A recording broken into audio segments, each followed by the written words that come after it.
Study IQ IAS, अब तैयारी हुई अफोर्डेबल। दोस्तों, 20वीं सदी में चीन का इतिहास पूरी दुनिया के लिए एक ऐसी कहानी है जिसमें क्रांति, बदलाव और सत्ता का खेल सब कुछ है। लेकिन इसी 20वीं सदी को चीन में धर्म के लिए डार्क सेंचुरी के नाम से भी जाना जाता है, क्योंकि सदियों से चीन की महान सभ्यता जिस तरह से धर्म और आध्यात्मिक शिक्षाओं के सहारे खड़ी हुई थी, उन्हें आधुनिक चीन में सबसे बड़ी समस्या के तौर पर देखा जाने लगा था। 1911 में जब 268 सालों से चीन पर राज कर रही चिंग डायनेस्टी के खिलाफ एक बड़ी क्रांति होती है, तो एक साल के संघर्ष के बाद आखिरकार चीन से 2000 साल के इंपीरियल रूल का अंत हो जाता है। जनवरी 1912 में चीन को रिपब्लिक ऑफ चाइना घोषित कर दिया जाता है। लेकिन दोस्तों, रिपब्लिक बनने के बावजूद चीन में उस समय के ट्रेडिशनल रिलीजन्स जैसे बुद्धिज्म, ताओइज्म और कन्फ्यूशनिज्म का गहरा प्रभाव बना रहा। ये धर्म और परंपराएं चीन की एथिक्स और गवर्नेंस का हिस्सा थे। लेकिन नई सरकार मॉडर्नाइजेशन और सेक्युलराइजेशन को बढ़ावा देने लगी। कन्फ्यूशनिज्म, जो सदियों से चीन की नींव रहा था, उसे फ्यूडल रेमिनेंट कहकर रिजेक्ट किया जाने लगा। लेकिन मजे की बात यह थी कि धर्म पर पूरी तरह से पाबंदी नहीं लगाई गई। नई सरकार ने रिलीजियस एक्टिविटीज को कंट्रोल में रखते हुए उन्हें धीरे धीरे मार्जिनलाइज करना शुरू किया। कई टेम्पल्स को पब्लिक यूज के लिए कन्फिस्केट कर लिया गया और कुछ पर टैक्स लगाया जाने लगा। इस दौरान क्रिश्चियनिटी की थोड़ी ग्रोथ देखने को मिली, लेकिन नेशनलिस्ट सेंटिमेंट्स के चलते कई बार इसे विरोध का सामना करना पड़ा। 1927 के आसपास जब चीन में कुओमिंतांग यानी नेशनलिस्ट गवर्नमेंट का कंट्रोल बढ़ा, तब चियांग काय शेक, जो चीन के सबसे बड़े लीडर थे, उन्होंने न्यू लाइफ मूवमेंट शुरू किया, जो कन्फ्यूशियन और क्रिश्चियन वैल्यूज का मिक्सचर था। लेकिन इसका मकसद मॉरल डिसिप्लिन को बढ़ावा देना था, न कि धर्म को मजबूत करना। धीरे धीरे रिलीजन को सोसाइटी से पूरी तरह हटाने की कोशिशें तेज होने लगी। लेकिन दोस्तों, नेशनलिस्ट पार्टी ज्यादा समय तक अपनी पकड़ बनाए नहीं रख सकी और 1927 के बाद से ही एक सिविल वॉर कुओमिंतांग और चाइना की कम्युनिस्ट पार्टी के बीच छिड़ गया। लेकिन इस वॉर में कुओमिंतांग लगातार कम्युनिस्ट पार्टी को नुकसान पहुंचा रही थी। लेकिन फिर आया साल 1935, जब कम्युनिस्ट पार्टी की कमान माओ जेडोंग के हाथों में आ गई। 14 साल की लड़ाई के बाद 1949 में माओ जेडोंग की लीडरशिप में कम्युनिस्ट रेवोल्यूशन जीत जाती है और रिपब्लिक ऑफ चाइना से पीपल्स रिपब्लिक ऑफ चाइना बनता है। अब माओ की सरकार ने आते ही एक नई पॉलिसी इंट्रोड्यूस की और इसके तहत चाइना को एक एथियस्टिक स्टेट घोषित कर दिया गया, यानी गवर्नमेंट किसी भी तरह के रिलीजियस प्रैक्टिसेस या गॉड को मान्यता नहीं देगी। लेकिन दोस्तों, शुरू में माओ ने रिलीजन पर पूरी तरह से रोक नहीं लगाई। उन्हें डर था कि अगर विलेजेस में बड़े रिलीजियस मूवमेंट्स हुए तो वो नई सरकार के खिलाफ विद्रोह कर सकते हैं। इसलिए शुरुआत में केवल उन्हीं धार्मिक प्रथाओं को उचित माना गया जो कम्युनिस्ट स्टेट के कंट्रोल में थी या उसे सपोर्ट करती थी। बाकी रिलीजन्स को बैकवर्ड और रिग्रेसिव कहकर दबाया जाने लगा। क्रिश्चियनिटी पर भी रिस्ट्रिक्शंस लगने शुरू हुए, लेकिन उसके बाद भी कोई रिलीजन पूरी तरह से खत्म नहीं हुआ। तो फिर सवाल ये उठता है कि आखिर ऐसा क्या हुआ कि माओ ने करीब 15 साल बाद 1966 में कल्चरल रेवोल्यूशन की शुरुआत कर दी, जिसका मेन ऑब्जेक्टिव था धर्म को पूरी तरह से खत्म करना और चाइना को एक एथियस्ट और प्रोग्रेसिव स्टेट बनाना। यह रेवोल्यूशन इतना हिंसक और अमानवीय था कि इसमें धर्म को खत्म करने की कोशिश में 10 लाख से ज्यादा लोगों की जान चली गई।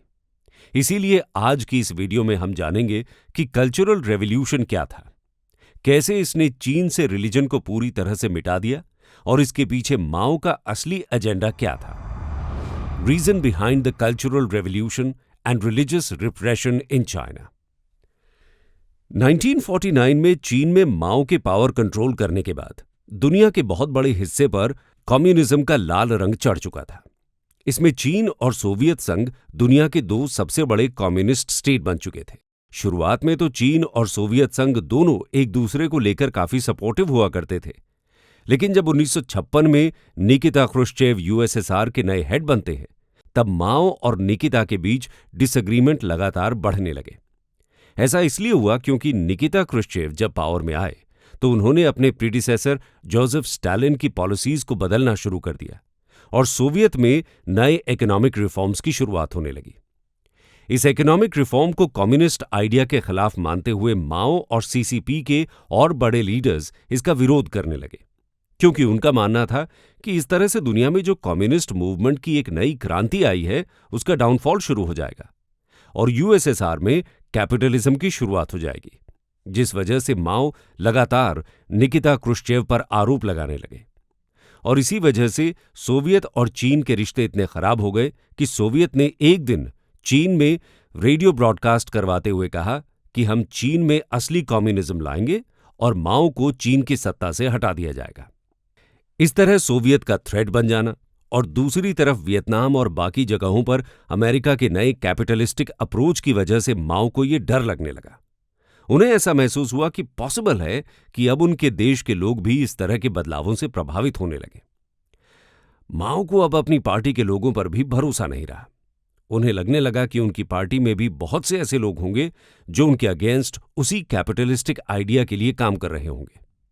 60 के दशक में अभी ये डर माओ को सता ही रहा था कि 1965 में जियांग किंग, जो माओ की तीसरी पत्नी थी, उन्होंने अपने साथियों के साथ मिलकर चीन के कई जगहों का दौरा किया।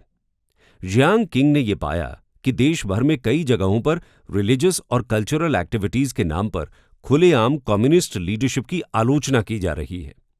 ये बात माओ के कम्युनिस्ट फ्यूचर के लिए बहुत बड़ा खतरा थी। इसी वजह से माओ ने एक ऐसे रिफॉर्म की शुरुआत करने की कोशिश की जिससे न सिर्फ उसकी पार्टी में बल्कि पूरे देश में जो भी लोग धर्म या कल्चर के नाम पर कम्युनिस्ट आइडिया का विरोध करने के बारे में सोच रहे थे, उन्हें जड़ से खत्म किया जाए। इसीलिए 1966 में माओ ने चीन में कल्चरल रेवोल्यूशन की शुरुआत की। इसके जरिए उन्होंने अपनी सत्ता और विचारधारा को सुरक्षित करने की कोशिश की और इसी कोशिश ने चीन में धर्म और वहां के ट्रेडिशन को बहुत बड़े स्तर पर नुकसान पहुंचाया, जिसे आइए डिटेल में समझते हैं। How did the cultural revolution and the concept of religion in China? 16 मई 1966 बीजिंग में कम्युनिस्ट पार्टी ऑफ चाइना के कुछ टॉप लीडर्स ने एक डॉक्यूमेंट पब्लिक डोमेन में रिलीज किया। यह डॉक्यूमेंट असल में पार्टी की तरफ से जारी किया गया नोटिफिकेशन था। इस नोटिफिकेशन में माओ जेडोंग के उन थ्रेट्स का जिक्र था जिन्हें वो चीन में कम्युनिस्ट क्रांति के लिए खतरा मानते थे।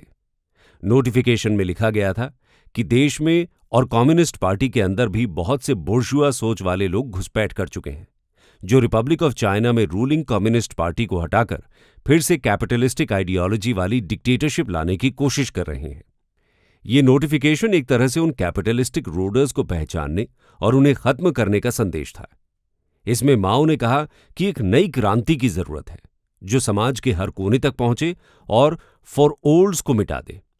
फॉर ओल्ड्स का मतलब था old ideas, old customs, old culture और ओल्ड हैबिट्स ऑफ माइंड। इन्हीं फॉर ओल्ड्स को खत्म करने की कोशिश को सांस्कृतिक क्रांति या कल्चरल रेवोल्यूशन कहा गया। इस क्रांति की शुरुआत स्कूल और कॉलेज के छात्रों से हुई। माओ ने रेड गार्ड्स नाम का एक मूवमेंट शुरू किया जो युवा पीढ़ी का संगठन था। इन्हीं रेड गार्ड्स ने इस क्रांति को लीड किया। ये छात्र माओ के आदेश पर बड़े जोश और जुनून के साथ समाज के हर उस हिस्से को खत्म करने लगे जो पारंपरिक या पूंजीवाद सोच का प्रतीक था। मंदिर, मस्जिद और गिरजाघर तोड़े जाने लगे। पुरानी किताबें और ऐतिहासिक स्मारक जला दिए गए। हर जगह माओ की सोच को प्रमोट करने वाले पोस्टर्स और नारे लगाए गए। समाज में डर का माहौल बन गया क्योंकि किसी भी व्यक्ति को काउंटर रेवोल्यूशनरी कहकर निशाना बनाया जा सकता था। इस दौरान यह आइडिया फैलाया गया कि धर्म एक अफीम है जो सामाजिक और आर्थिक प्रगति में बाधा बनता है। रेड गार्ड्स और पार्टी के लोगों ने धार्मिक लोगों पर दबाव डाला कि वो अपने विश्वास छोड़ दें। जो लोग नहीं माने उन्हें रिएक्शनरी कहकर सजा दी गई। कई लोगों को मार दिया गया या री एजुकेशन कैंप्स में भेज दिया गया, जहां उन्हें पार्टी की विचारधारा अपनाने के लिए टॉर्चर किया गया। धार्मिक स्थलों को लूटना और तोड़ना आम बात हो गई थी। इस पूरी प्रक्रिया में कम्युनिस्ट पार्टी ने अपने शासन को और मजबूत किया और लोगों का ध्यान नई विचारधारा की तरफ मोड़ दिया। हालांकि ये सब इतना आसान नहीं था। समाज में कई लोग अपनी परंपराओं और धार्मिक आस्थाओं से जुड़े हुए थे। इस तनाव को संभालने के लिए माओ और उनकी टीम ने प्रचार और डर दोनों का इस्तेमाल किया। माओ के लिटिल रेड बुक को लगभग धार्मिक प्रतीक की तरह पेश किया गया। जो लोग इस नई व्यवस्था को नहीं मानते थे उन्हें अपमानित किया गया और उनकी सामाजिक स्थिति खत्म कर दी गई। सांस्कृतिक क्रांति का असर सिर्फ धार्मिक और पारंपरिक चीजों तक सीमित नहीं रहा। ये आंदोलन कम्युनिस्ट पार्टी के अंदर भी एक सफाई अभियान बन गया। माओ के विरोधी, जो उनके विचारों से असहमत थे, उन्हें क्लास एनिमी कहकर निशाना बनाया गया। पार्टी के अंदर कई वरिष्ठ नेताओं को गिरफ्तार किया गया और उन्हें स्ट्रगल सेशंस में अपमानित किया गया। 1966 में शुरू हुई इस क्रांति का अंत तब हुआ जब माओ जेडोंग का 9 सितंबर 1976 को निधन हो गया। उनकी मृत्यु के बाद सीसीपी के दूसरे नंबर के नेता हुआ गुओफेंग ने सत्ता संभाली। 6 अक्टूबर 1976 को 4 लोगों का गिरोह कहे जाने वाले माओ के करीबी सहयोगियों को गिरफ्तार कर लिया गया। उन पर सांस्कृतिक क्रांति की ज्यादतियों के लिए दोषी ठहराया गया और माओ की प्रतिष्ठा को आधिकारिक तौर पर बेदाग रखा गया। 6 अक्टूबर 1976 तक चीन में धर्म सार्वजनिक रूप से पूरी तरह खत्म हो चुका था। जो लोग अपने बिलीफ से जुड़े रहे, वो अपने रिलीजियस प्रैक्टिसेस को सीक्रेटली करते रहे, लेकिन ऐसा करने वालों की संख्या बेहद कम रह गई थी। लेकिन इस तरह के कल्चरल रिप्रेशन की वजह से चीन की दुनिया भर में बहुत बेइज्जती हुई। चूंकि 1978 से ही चीन में नए इकोनॉमिक रिफॉर्म्स शुरू हो गए थे। चीन दुनिया की फैक्ट्री बनने के लिए ग्लोबल इन्वेस्टमेंट की आस लगाए बैठा था, मगर पिछले एक दशक में चीन की छवि दुनिया में ऐसी नहीं बची थी कि कोई भी बड़ा देश वहां पर इन्वेस्ट करे। इसीलिए चीन में इकोनॉमिक रिफॉर्म्स के साथ ही साथ कुछ सोशो पॉलिटिकल रिफॉर्म्स की भी जरूरत थी और किसी भी तरह से इस कल्चरल रेवोल्यूशन के दाग को साफ करना था। इन्हीं सब कारणों की वजह से 4 दिसंबर 1982 में पीपल रिपब्लिक ऑफ चाइना का कॉन्स्टिट्यूशन बनाया गया और सरकार ने उसे अडॉप्ट किया। इस कॉन्स्टिट्यूशन के जरिए कल्चरल रेवोल्यूशन के दाग धोने की कोशिश हुई। ऐसा हम इसलिए कह रहे हैं क्योंकि इस कॉन्स्टिट्यूशन में सबसे बड़ा रिफॉर्म रिलीजन को लेकर ही किया गया।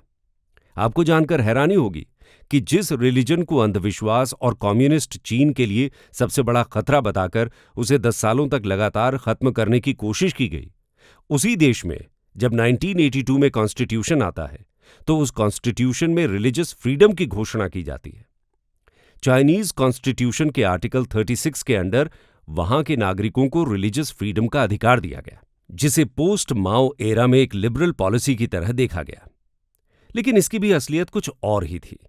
चीन की ये एक ऐसी चाल थी जिसमें न केवल अपने लोगों को बल्कि दुनिया को भी गुमराह किया गया।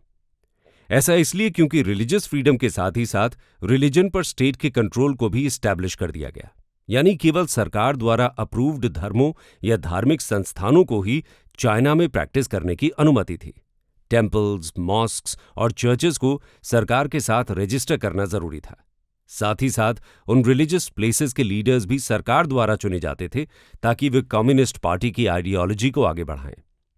इसके साथ ही रिलीजियस फ्रीडम के सुनहरे दौर में भी हर एक रिलीजियस गैदरिंग और सर्मन्स को मॉनिटर किया जाता था, और अगर कहीं पर जरा सा भी ऐसा लगता कि इन कार्यक्रमों में सीसीपी की आइडियोलॉजी से इतर कुछ हो रहा है तो तुरंत ही उन सेमिनार्स या गैदरिंग को बंद करवा दिया जाता और लोगों को डिटेन करवा लिया जाता।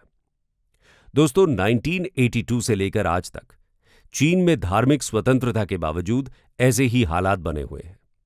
आज भी चीन में उन्हीं धर्मों से जुड़े लोग सार्वजनिक रूप से अपने रिलीजियस प्रैक्टिसेस को कर सकते हैं जो चीन सरकार द्वारा अप्रूव्ड है, जिसमें बुद्धिज्म, ताओइज्म, क्रिश्चियनिटी और इस्लाम शामिल है।